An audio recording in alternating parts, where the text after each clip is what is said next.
अस्सलाम वालेकुम रहमतुल्लाहि व बरकातहू। प्यारे प्यारे इस्लामी भाइयों, आपके साथ है शावेद मुस्तफ़ा। आपने अक्सर लोगों को ये कहते हुए सुना होगा कि किसी के चले जाने से ज़िंदगी रुक नहीं जाती है, लेकिन बहुत कम लोग ये जानते हैं कि लाखों के मिल जाने से भी माँ की कमी पूरी नहीं हो सकती है। आजकल दुनिया में हर चीज़ मिल जाती है, लेकिन माँ का सच्चा प्यार कभी नहीं मिल सकता। माँ वो हस्ती है जिसके इस दुनिया से चले जाने के बाद इंसान को उसकी दुआओं की महरूमियत से रोना चाहिए, क्योंकि माँ ही वो हस्ती है जिसकी दुआ से बड़ी मुसीबत भी अपना रुख बदल देती है, और जब माँ रोती है तो आसमान तक दहल जाता है। माँ ही वो हस्ती है, खुद तो भूखी रह सकती है लेकिन अपनी औलाद को कभी भूखा नहीं देख सकती। माँ की दुआ तो बड़ी से बड़ी मुश्किल को भी टाल देती है। माँ की दुआओं में ही इंसान की आफियत और भलाई है।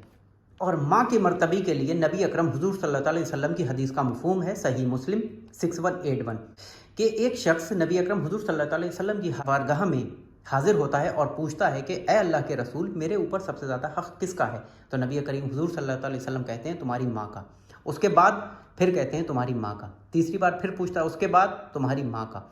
फिर चौथी बार वो पूछता है, तब कहते हैं तुम्हारे वालिद का, और उसके बाद तुम्हारे अदर रिलेटिव्स और तुम्हारे अदर ख़ानदानियों का। ज़िंदगी में वालिदैन औलाद को दुआएं देते हैं, तो उनके जाने के बाद इंसान को उनकी बख्शिश की दुआएं मांगनी चाहिए। सहाबी थे जो रास्ते में पड़ी तकलीफ दे चीज़ों को हटाते तो कहते, ऐ अल्लाह, इसका अजर मेरी वालदा और वालिद को मिले। और इसका मतलब ये बिल्कुल नहीं कि अजर वालिदैन को मिलेगा, आपको भी मिलेगा और हर सूरत में मिलेगा।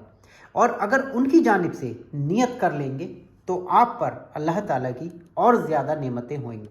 अल्लाह रब्बुल इज़्ज़त हम सब को अपने वालिदैन की खिदमत करने और उनके इस दुनिया से चले जाने के बाद उनके लिए दुआए मग़फ़िरत, सदक़ा और खैरात करने की तौफ़ीक़ अता फ़रमाए। जिनके वालिदैन हयात हैं, अल्लाह ताला उनकी उम्रों में बेपनाह बरकतें अता फ़रमाए और उनकी खिदमत करने की हिदायत दे। अल्लाह रब्बुल इज़्ज़त कुरान हकीम में इरशाद फरमाता है, सूरह 17 अल इसरा आयत 23 और 24, जिसका तर्जुमा है कि जब तुम्हारे माँ बाप में से कोई एक बूढ़ा हो जाए या दोनों बूढ़े हो जाएं तो तुम उनकी खिदमत करो और उनके सामने उफ तक ना करो, तेज़ आवाज़ में बात भी ना करो।